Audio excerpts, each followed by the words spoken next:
The future of progressive radio. This is the Dean Obadala Show on SiriusXM Progress 127. And welcome back, Dean Obadala Show. We're live Monday, July 8th. And look who came in the studio. Our friend Jamira Burley is here, activist, Hey. SiriusXM host. You hear, in fact, she'll be hosting Wednesday through Friday. Back on the morning show, 12 hours earlier than Bring this. me coffee. Call her with coffee, folks. And she did it for a whole week recently and said it was fine. Yeah, it was fun. I can't function. Some of your callers called in. They stay up to the all morning night. show. I know. Shout out to them. They're real OGs. That is remarkable. They stay up all day. Just to hear my voice. So she'll be back Wednesday through Friday, 6 a.m. to 9 a.m. So let's talk about... So, by the way, folks, there was news that came out a short time ago because we were talking earlier in the show about Nancy Pelosi's comments about AOC and Rashida, Ilhan Omar, and Ayanna Pressley. And I was hoping she was going to say something like they were out of context. She said all these people have their public whatever in their Twitter world. Well, a short time ago, Speaker Pelosi said, I stand by my comments, which I'm like, why did you stand by your comments? Why couldn't you just blame fake news? She could have been like, fake news. Just say I didn't Trump say that. took her Twitter account. Right. But she said this to Maureen Dowd.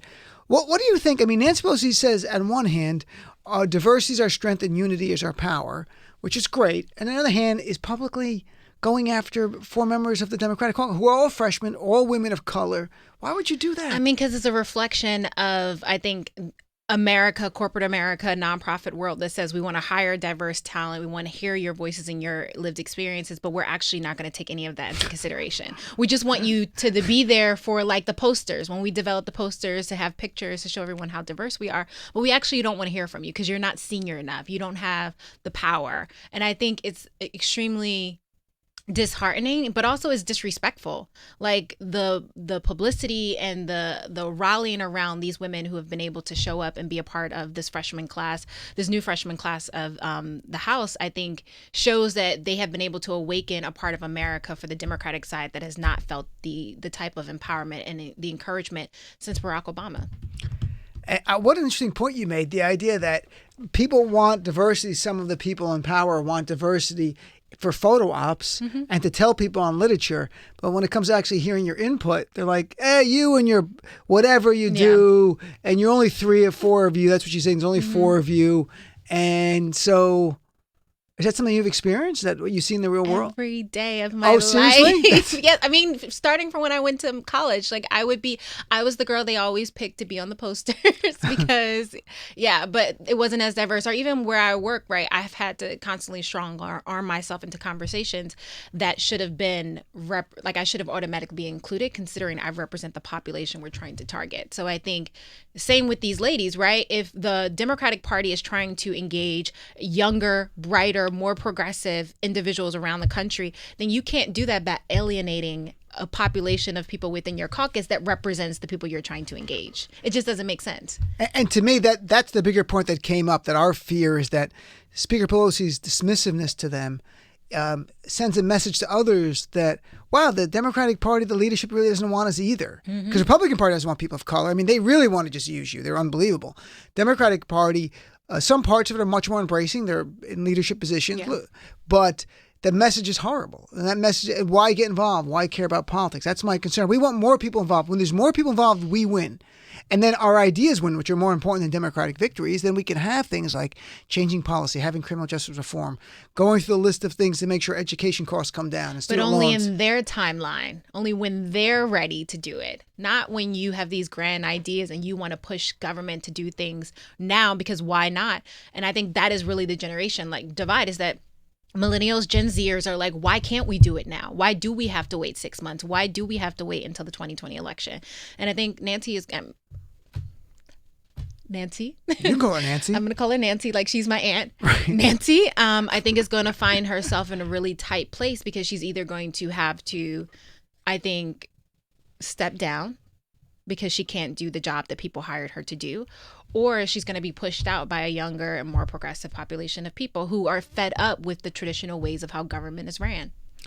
And what about, like we talked earlier too, and I have not brought impeachment up on the show in several weeks on purpose, right?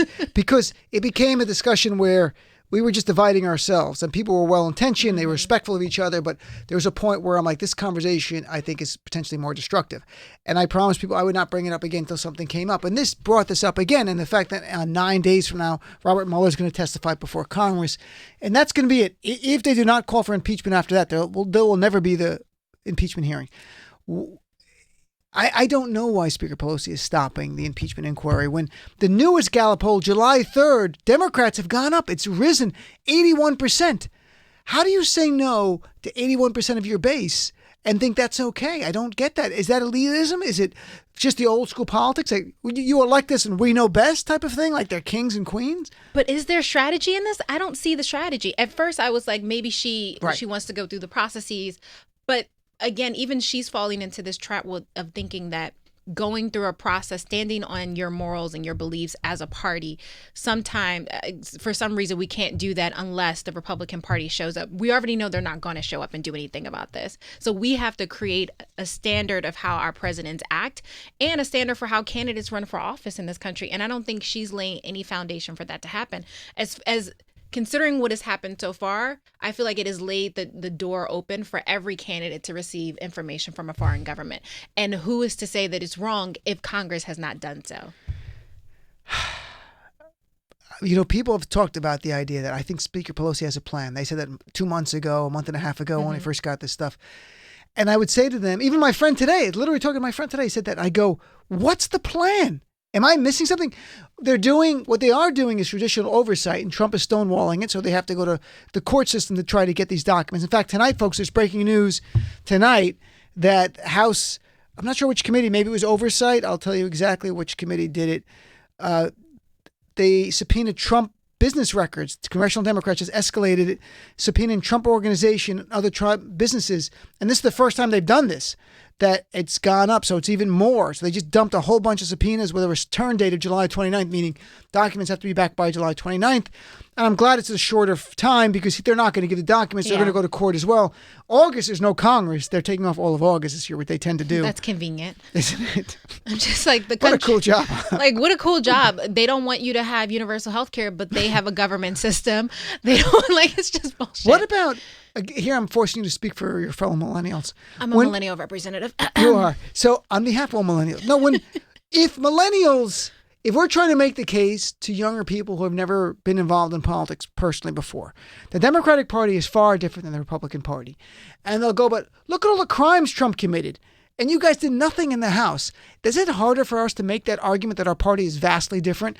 Or is it okay because we have diversity and other things? Like, how does it really play out? No, because this sits, I think it makes it hard because I think this sits at the backdrop to the fact that we see individuals still getting shot by the police unarmed. We see the very wealthy being able to buy their kids into university, right? We see constant examples of where if you are privileged, if you have power, the laws does not apply to you. So for young people who are like, I don't care about politics, I get it to some extent because they don't believe the system works for them. And there's something to be said about why continue to feed into this ideology of the Republican Democratic system that actually has not benefited them in their entire lifespan. And they constantly see injustices happening every single day in their lives where there is no accountability mechanism. There's nothing set in stone for how young people actually show up and seek accountability. And the man who has the highest position in the land has not been held accountable by the very systems that are supposed to be checks and balances. What do you think would make millennials, I mean, this is not just limited to millennials, frankly, the idea of getting people to believe again in government? Because I had a call earlier, 96 million people didn't vote in the last election. I mean, you really have the winner is the people who don't come out and vote. And we try to make a compelling argument. You've got to vote. If you don't, all these cliche things, like if you don't reach, if you can make a real argument about why things change if you come out and you vote and you can do something about it, how do we make that case? I think so. I think it's one of the faults of the 2016 election. We spent so much time talking about why people should hate Trump. Everyone already hated him, right? We already knew how horrible of a person he was. That didn't deter and or activate people to show up more than they normally would. I think people have to see how policies and practices are going to change their individual life. I mean, if you are a working class, poor white person in the suburbs, and you're still trying to figure out that, the Democratic or the Republican side isn't for you. You want to know how you're going to put food on the table, right? Where you're going to get your next job. If you are a mother and a father in an urban community and you know your child, every time he leaves the house, may be shot by the police, you want to know what are going to be the accountability mechanisms if that person becomes president. And so I think for people, they need to know how any elected official is going to change their individual lives versus like these grandiose policy changes that actually doesn't mean anything to the working class or to the average American, because they don't believe that it's going to impact them. And we've seen that. I mean, we've seen that with Trump's tax bill. It didn't trickle down to the middle class. It didn't trickle down to the poor. And so they don't believe it. And so it's so funny when you see Democrats trying to like cater to Trump voters. And I'm like, the majority of folks are actually in the middle, or they didn't show up to vote. So like, stop focusing on Trump voters. Those people, in many cases, are lost causes. They like what's happening. And it's funny with the Trump voters, there's sort of this National Geographic sense to the whole thing. Like, look at them in the wild. Look what they do. And look how they talk to each other. I don't really care about that. I don't know why. I was obsessed in the beginning because I'm like, look at this racism. Aren't you troubled by it? And then I was sort of like, I think they like it. And then I'm like, yes, they like it. That's what's going on. So I've given up. I'm like, I'm done with you. That's it. I don't care. And if Trumpers want to call, it's fine. Sometimes we have fights. Sometimes they listen.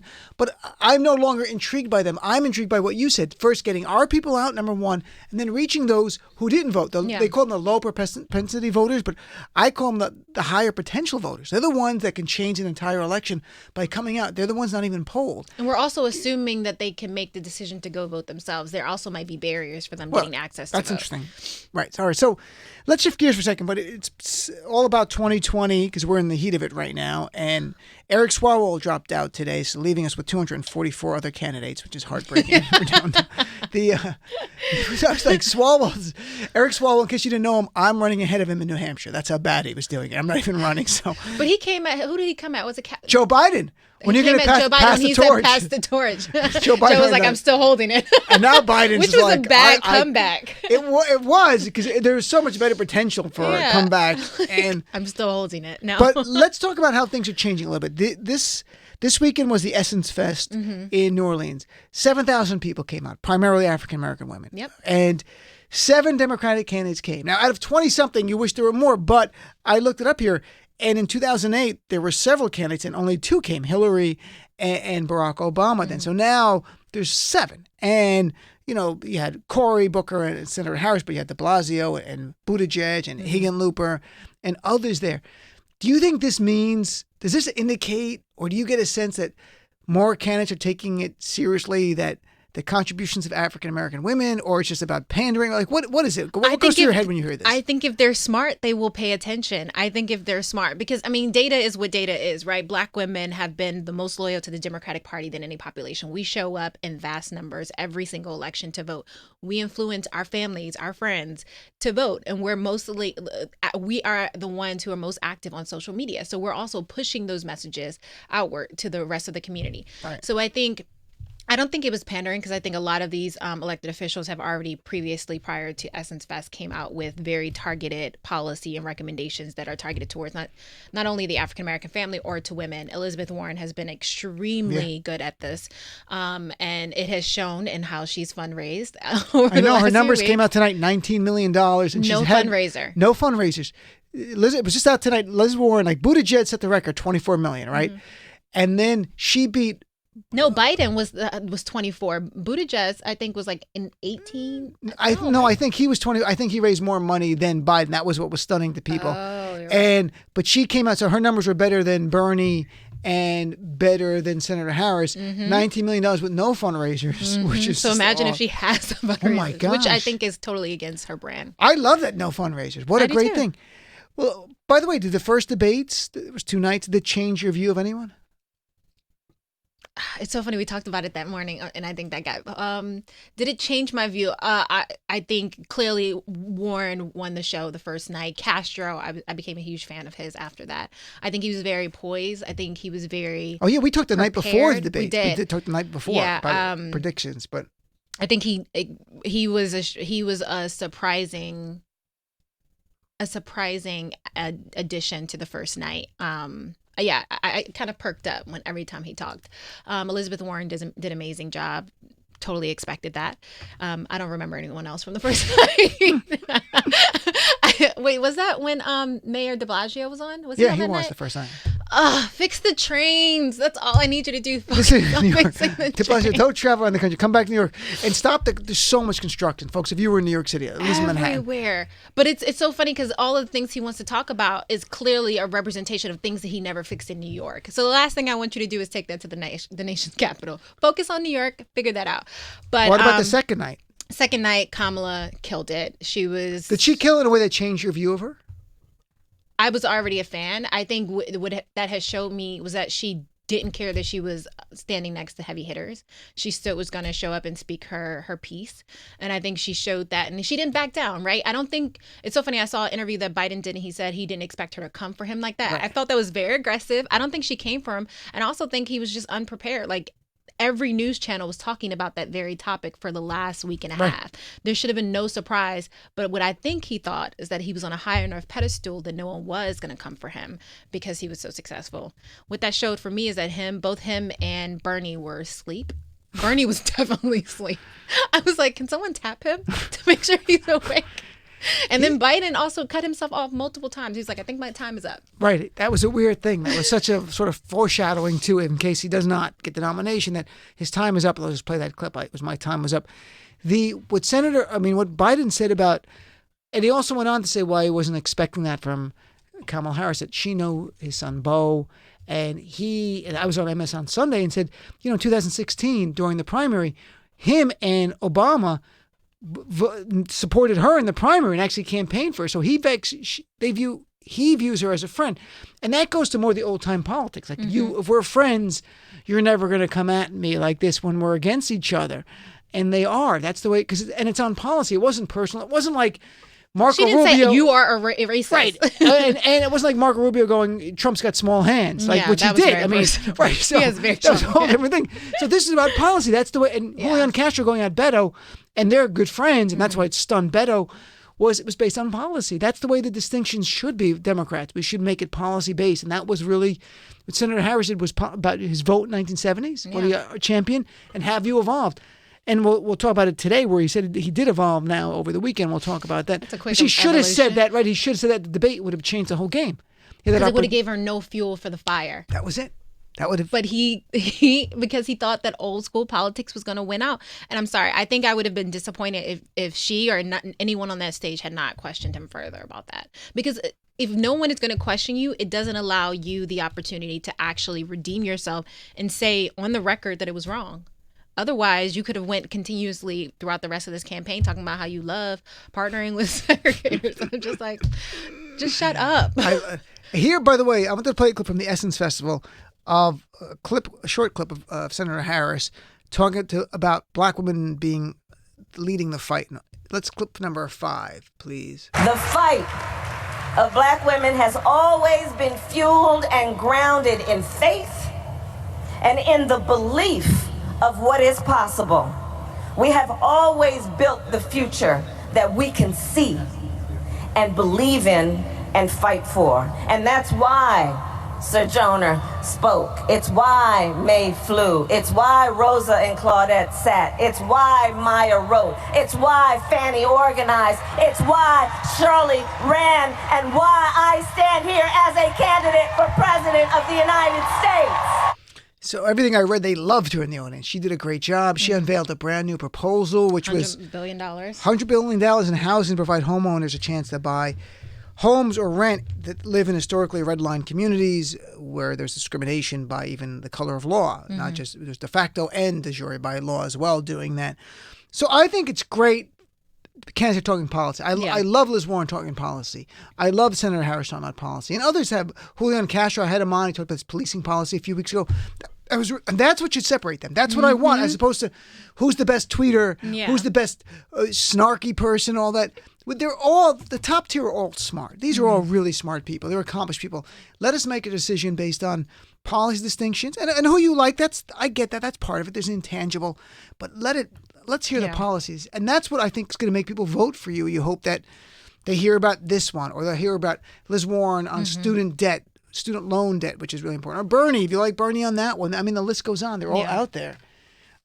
So I think All right, we'll take a quick break. When we come back, I want to talk about Joe Biden though, apologizing and his comments. And do you think it moves the needle?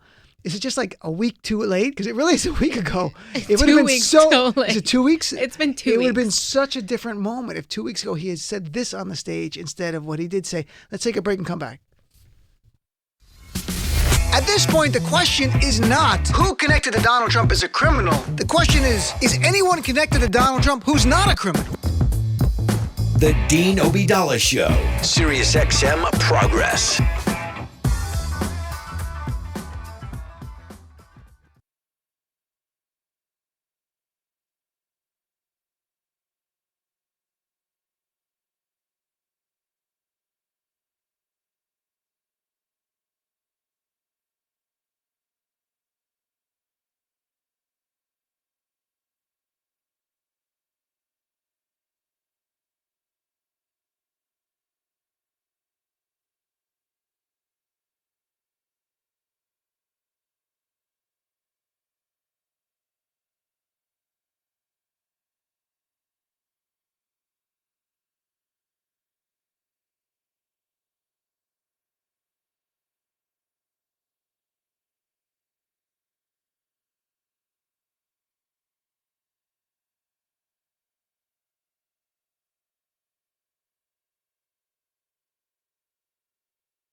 You're listening to the Dean Obeidallah Show, Sirius XM's Progress.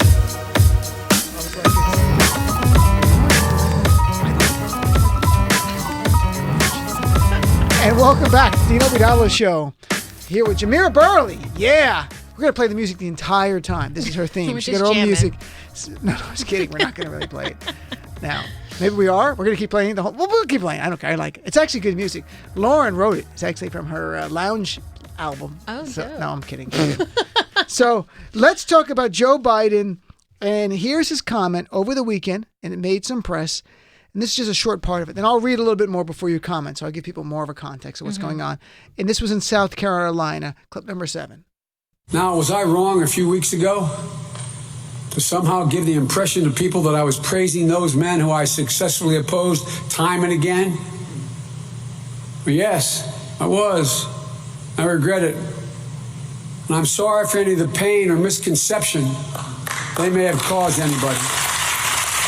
So you had him apologize, and it continued on to say that, but for that misstep to define 50 years of my record of fighting racial injustice, that doesn't represent my record. Then he added, America in 2019 is a very different place than America of the 1970s. And that's a good thing. I've witnessed an incredible amount of change in this nation. I've worked to make that change happen. And yes, I've changed also. And first of all, does that help now? I mean, he said it over the weekend. Do you think that moves things at all? I just don't get why it took him 5, 12, 15 weeks to apologize. Because again, I'm down for people apologizing. I know people make bad mistakes, especially you get information one way or like you make partnerships. I don't know. Things happen over 100 years in Congress like he has. My only problem is how many more missteps are we going to have from Joe Biden where it's going to take him literally pulling teeth for him to apologize or admit where he's been wrong. And I think people are going to eat him up throughout the rest of the campaign because we know Joe Biden has a tendency, unfortunately, of talking a lot. He does, but if Biden at the debate, we were talking about this in the break, if Biden at the debate, when Senator Harris said, was that a mistake, your vote in the 70s against busing? He'd said America 2019 is far different than the 70s. America's evolved and I have too. But I think he said something to the extent like, no, did he not say, didn't he like push back and say no? Right, no, I agree. Yeah. I'm saying if he had said this instead. He would have stole the show. That would have been what a game changer that would have been. That would have been, America would have said, because if you're an older person, it's important to show you can evolve. Yeah. Because if not, like, oh my gosh, you're the same person. We should all evolve, regardless of your age. I agree. For the better. So, but what about the fact that Biden didn't go to the Essence Fest? Do you think that was a mistake? I mean, I think it's a mistake for anyone who didn't go, who's claimed that they want to become the Democratic nominee.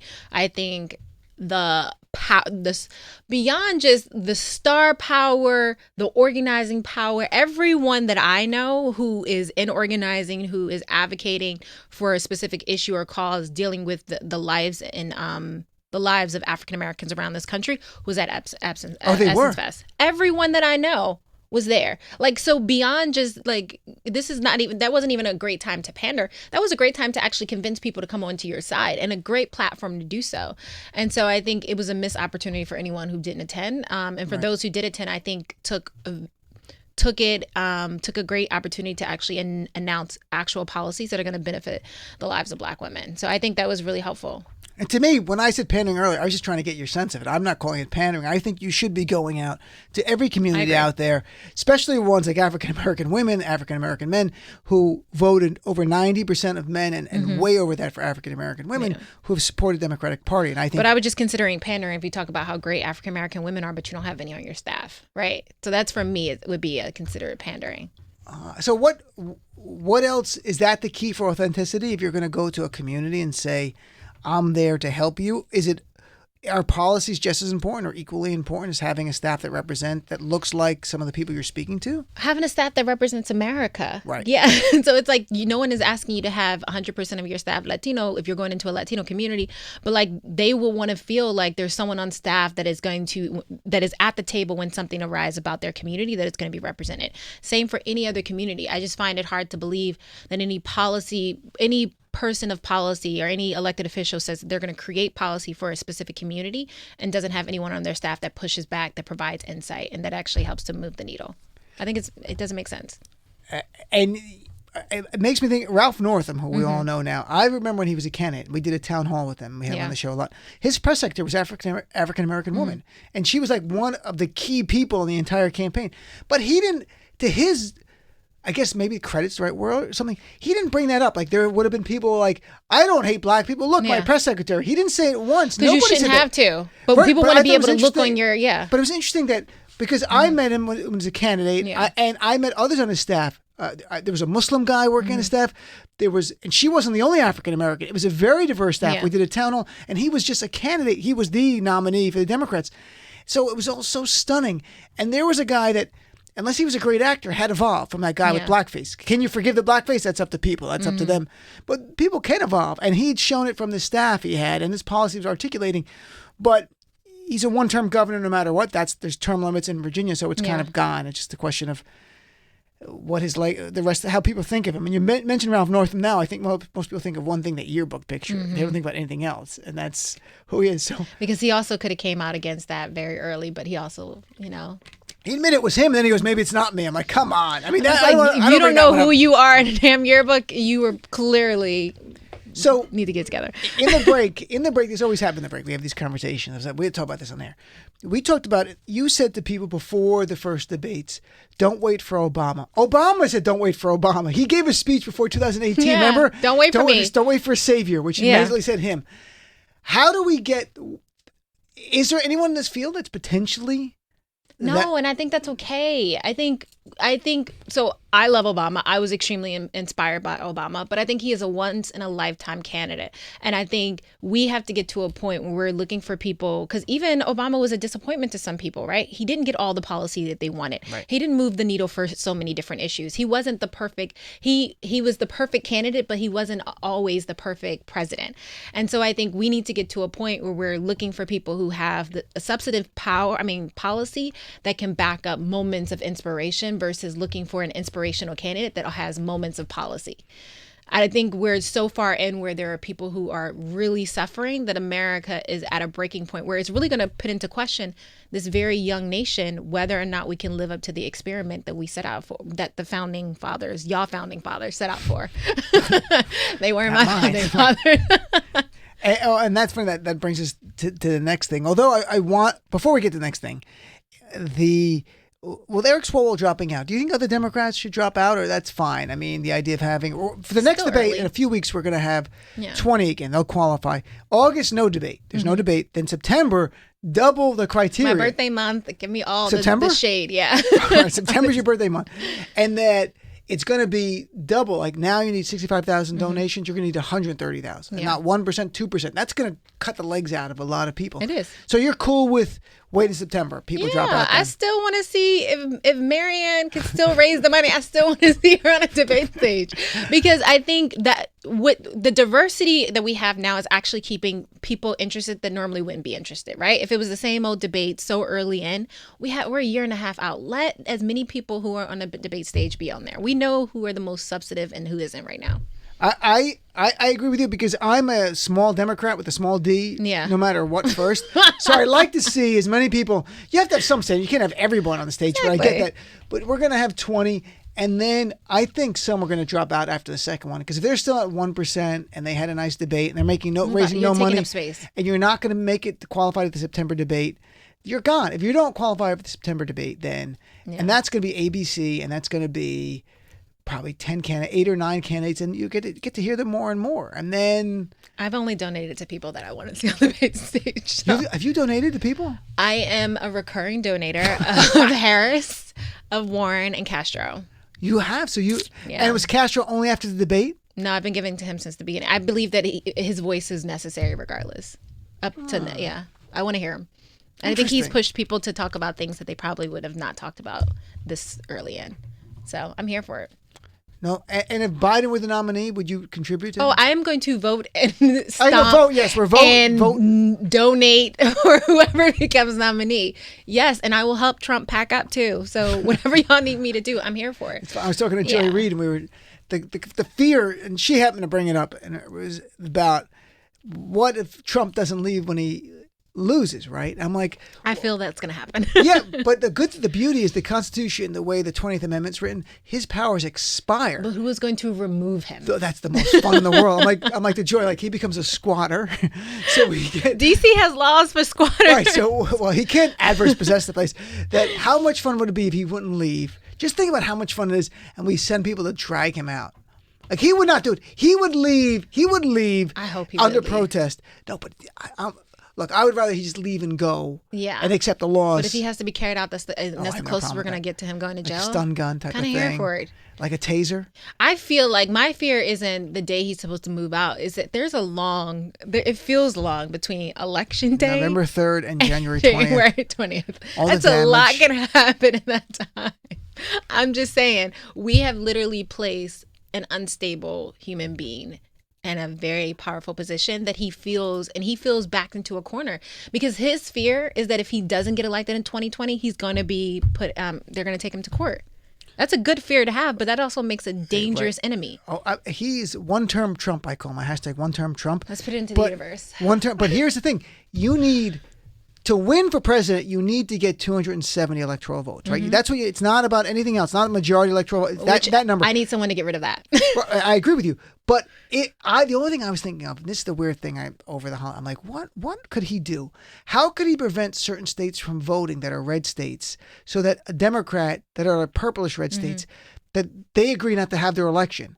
so that no one can get to 270. And then somehow he stays in there for an extended period of I time. think you just gave him an idea. He's not that smart. No, this is simple because this is not a hard one. So do you think that could happen? I was thinking about it this weekend. I'm like, how if he could go to red state governors that are purple states, that because the blue states he can't do anything. We're going to win those. It's the states that are on the edge can go either way. Like Texas could be in play, and he goes to the governor there. Don't have your election. Say there's something with. And what's even scarier, there's a poll, 52% of Republicans said they would support suspending the election if Trump said we have to secure the election, make sure. What the fuck? I'm not even kidding. I'm not kidding you. If illegal aliens, that's their term, not mine. That was the thing. Illegal aliens are going to vote. 52% of Republicans said they're on board. So that's, and he hasn't even campaigned on this. See, this is why I can't be friends with Republicans. So you've got 50. So the truth is, what if he were able to go to Republicans in those states and say, look, just say you can't have an election because it's insecure that there's something compromised or But then undocumented he immigrants. hasn't done anything So for that. you just push off. So you delay the election in parts of the country, and we have elections in others, and the Democrat can't get 270 because you don't have enough numbers. Then we have a situation we've never contemplated. Does it go to the House of Representatives then? Because it talks about if there's a tie in the Electoral College, it goes to the House. But in this case, there's not a tie. There's someone didn't get the. Well, that might be. It might go to the House. So we're going to have the House. Republicans can't take the House before the next election. I'm thinking this through on air now, folks, because I'm telling you, this is what I think of when I'm not sent here. me into a very dark hole. No, I think about these crazy. These are the craziness that I think. I walk around going, because we know he's not going to give up easily. Look, he won't give up on his racist census thing. No. He's going to do an executive decision. He's actually with his pen trying to overrule the Supreme Court and going, I'm just going to do an executive decision because he thinks he's above the law because the Republicans won't hold him accountable. Which is also brings up the fact that even if he won the second term, which God forbid, he wouldn't do that. She wouldn't do that to me. God would not do that to me. But I also think that even after 2 terms, he wouldn't want to leave. I feel like he is like drunk on power. Here we have to go to break, but here's what I've talked to Republicans, and now it even spills out into the public because I played a clip last week. Republicans have talked about that Donald Trump Jr. would become the next president. What? I'm not kidding. I'm seriously not kidding. I've talked to Republican pollsters who have gone on MS who hate Trump have said to me, this is what the talk is in the Republican circles. And you know why? It's very akin to what Vladimir Putin did. Vladimir Putin, when he got elected first time in president in Russia, he could only serve 2 terms. There was term limits. So he put like a dummy guy, Dmitry Medvedev, in as president. He became prime minister. So he essentially ran the country for those 4 years and then ran for president. Now he's president again.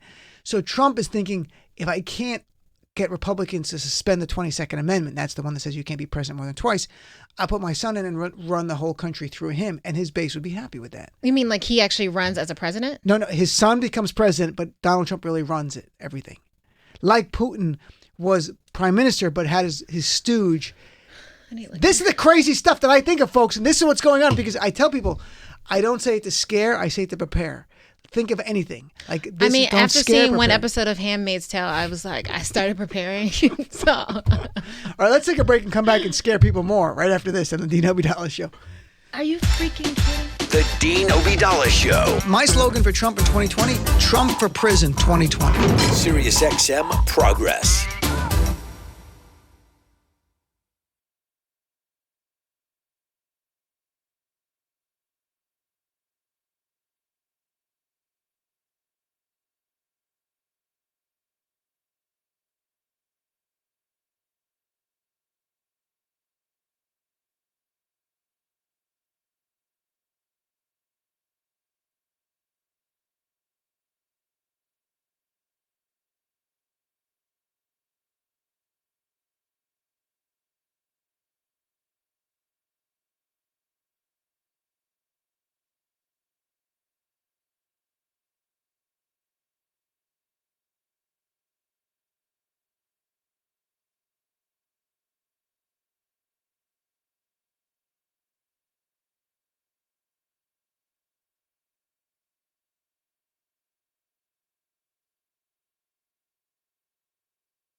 This is the Dean Obeidallah Show, exclusively on SiriusXM's Progress. Welcome back, Dean Obeidallah Show. We're live. That's right. Well, look, we have a bunch of callers here.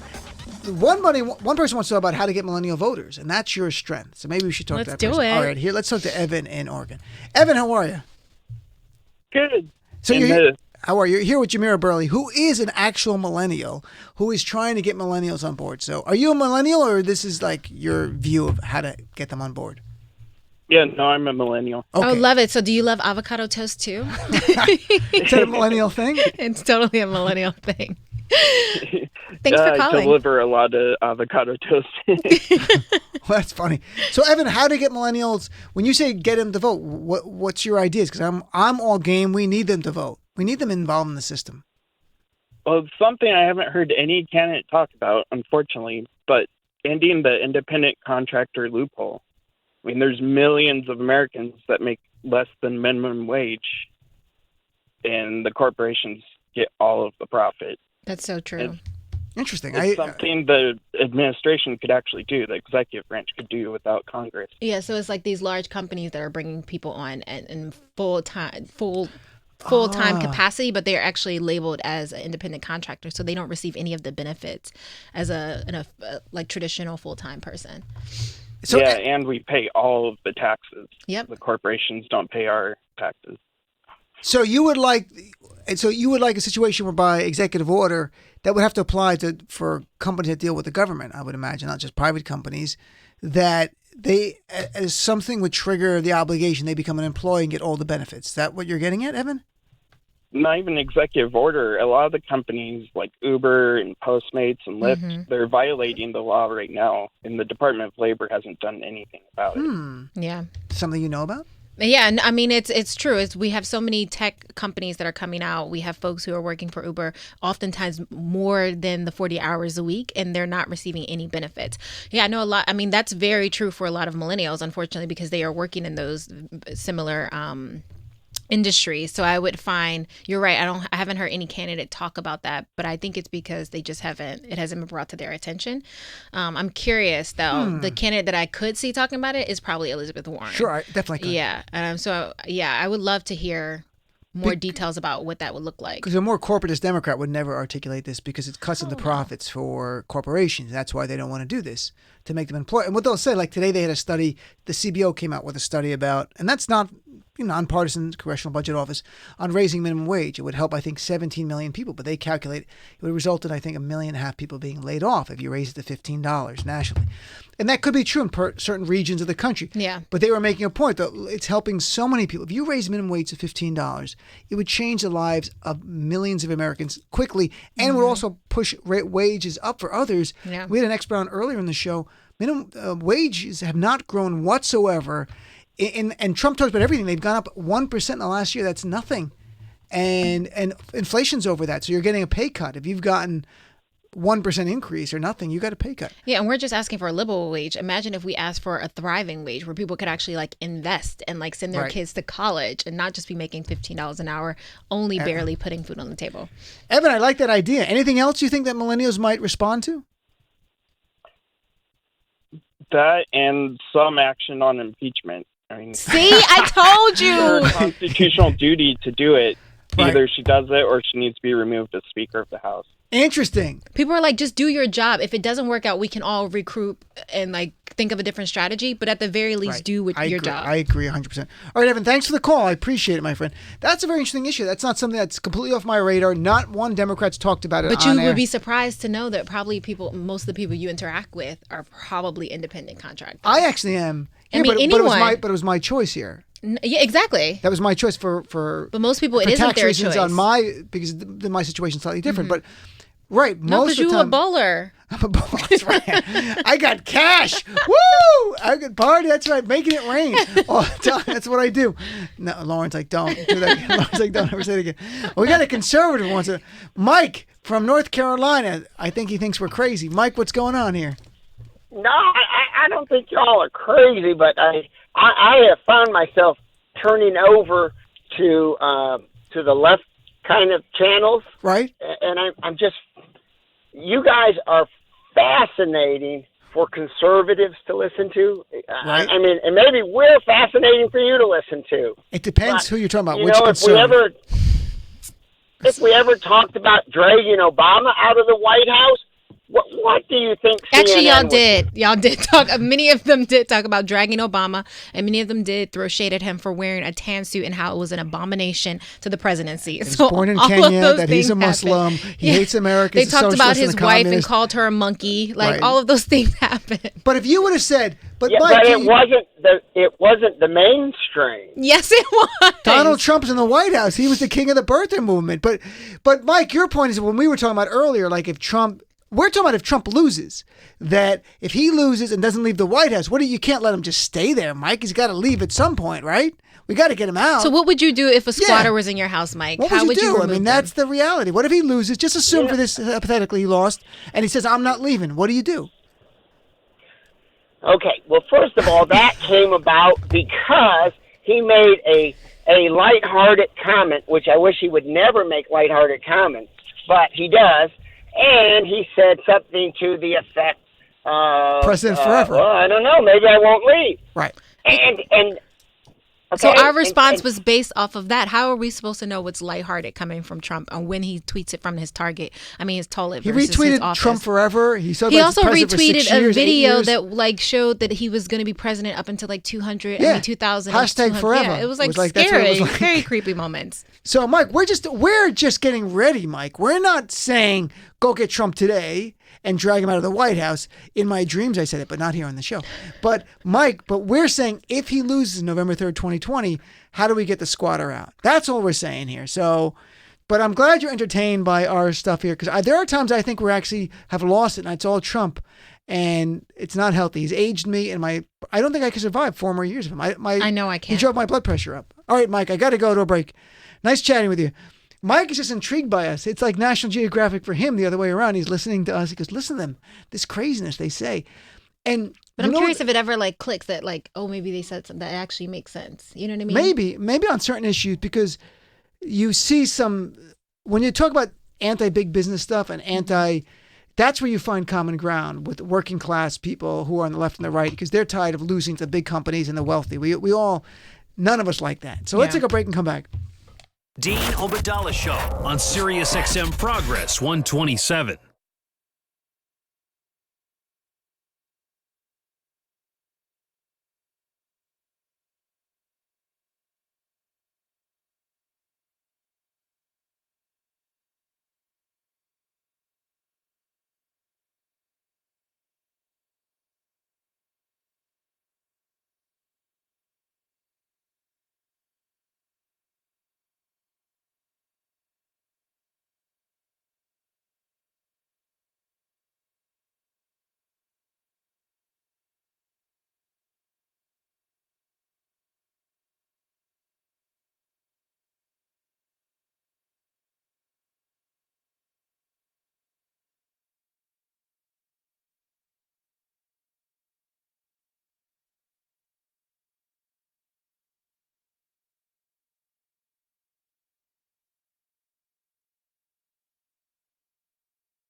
Dean Obadala Show on Sirius XM Progress 127. And welcome back to Crazy Central. I'm Dean Obadala with Jamira Burley's right here, everybody, who will be hosting Wednesday, Thursday, and Friday. 6 a.m. to 9 a.m. That's early. That is just... And then you do your other thing. Then I go to work. By the way, we don't have time to play this clip from Fox News because it's 55 seconds and we're going to a break. But on folks, I'll have to play it tomorrow.